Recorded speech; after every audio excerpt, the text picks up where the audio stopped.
Oh yeah, it's been tough. It's been tough for me, but it's been tough for everyone. Yeah, there's been some tough feedback. A lot of guys have caught feedback between the eyes and had to move on pretty quick. But I guess that's footy. That's the way the industry is. You got to cop feedback like that, and if you can't really deal with it, it's not really the right industry for you, because that's the way we live. Have you seen the need to initiate any of that yourself, rather than like as part of the coach's review or anything like that?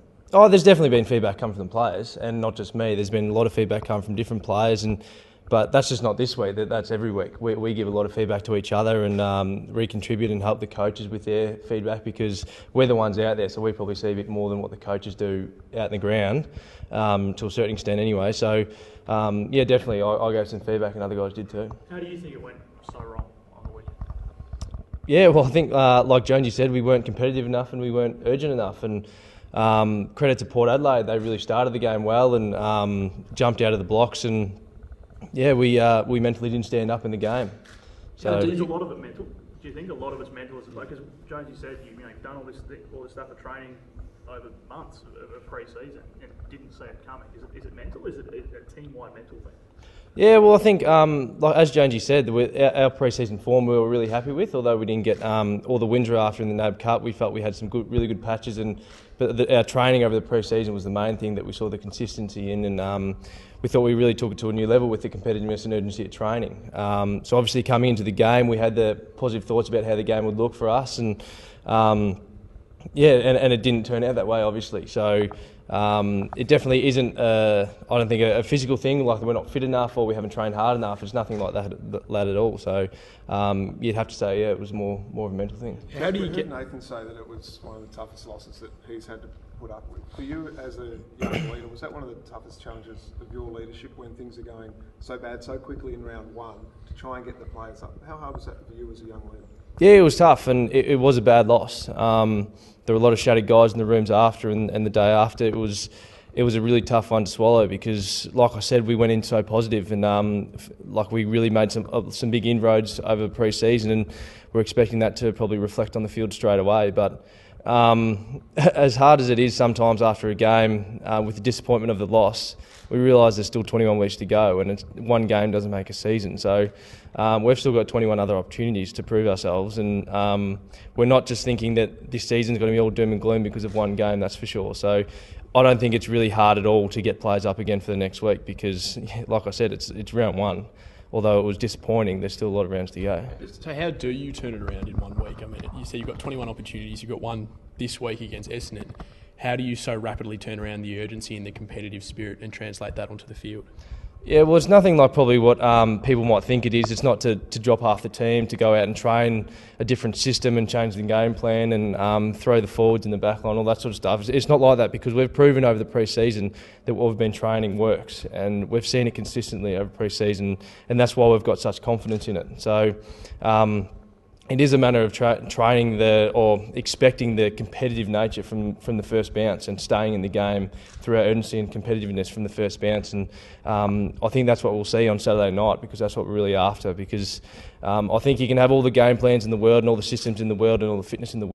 If you don't go out with that competitive spirit, it all means nothing. Watching Jack Viney's performance as a first gamer, I mean, you're the captain, that must have inspired you, must inspire some of your leaders going into this week.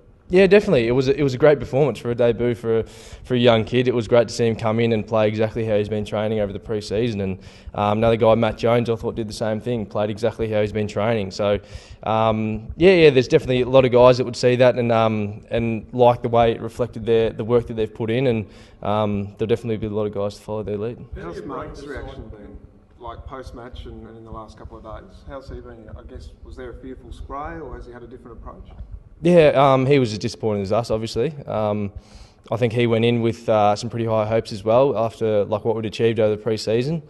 But he was realistic as well as to where we're at. He wasn't trying to reinvent the wheel after the game and think that we have to change absolutely everything, like I said, to win a game this week. He gave us the feedback and gave feedback to a number of players that it wasn't good enough, and he wasn't accepting it at all. But also instilled the positivity that he believes that we can do it, and he knows we can do it because he's seen it from us over a long pre-season, and that there's still 21 weeks to prove that. So he definitely didn't come out and threaten to drop people and not play them again, and all these sorts of like sort of really rash decisions. He came out and sort of instilled the confidence in us that we can actually play the way we want to play because we've proved it over pre-season. How do you break the cycle of mediocrity that's been around the club for a few years? Through consistency, through training. And obviously through games as well, but you get 22 games in a year to do that, but you get a lot more sessions over a pre-season where you can get that consistency in your performance. And like I said, we feel like we did that, but one game it was disappointing, but we feel like we'll be able to instill that same consistency in our training into the season. Do you take any solace in the fact you're playing Essendon this week, given they haven't beaten you? They haven't beaten you for about 3 or 4 years. And why is it of late you've seen you save your best performances against them?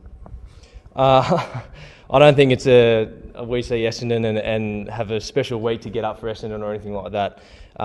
We have had like a good record recently against Essendon, but I think it showed that the Essendon games are normally big games as well, and they're probably games like that are almost, as a footballer, can be easy to get up for because you know they're a big game and you know there's going to be a lot of hype about it and big crowd there and those sorts of things. So it's not going to be any different this week. We'll definitely respond. I've got full confidence, as Neely does, that the group will really respond from the weekend. Jonesy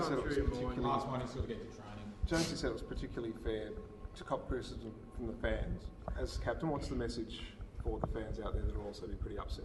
Yeah, I totally understand their frustrations, and I would have, if I was a fan going to watch the Melbourne Footy Club at the MCG, I would have expected a much better performance than that, and I wouldn't have been happy at all leaving the ground. So totally understand their criticism and that sort of stuff, and we take it fully on board. And our main message is we want them to stick with us.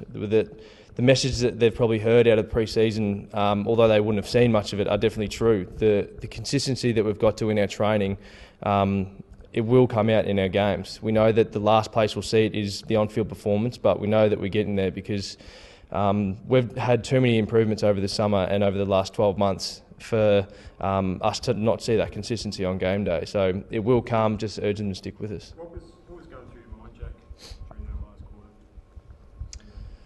Yeah, I mean, I was shattered with the way the game was going.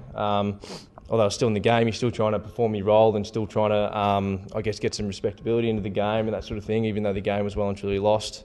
But yeah, it definitely wasn't the way I saw round one going. And yeah, walking off the ground, I was shattered like everyone else was. Can we just ask, sorry, Larko, Chris Dort, understand another 4 weeks setback on the hamstring, must be shattering for him and the playing group.